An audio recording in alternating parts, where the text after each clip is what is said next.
Sa CCTV footage nga na-record pasado alas 2 Domingo sa hapon, Disyembre 14, 2025, makita ang pagpanuli sa duha ka lalaking nakamotorsiklo sa usa ka delivery rider. Nahitabo kini sa Barangay San Vicente, Panabo City sa Davao del Norte.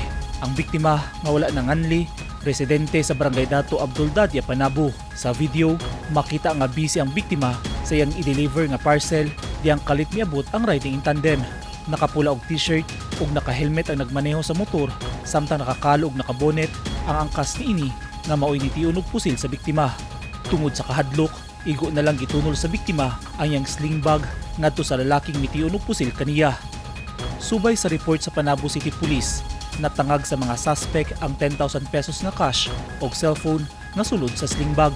Human sa pagpanulis, daling misibat ang wala pa mailing mga responsable.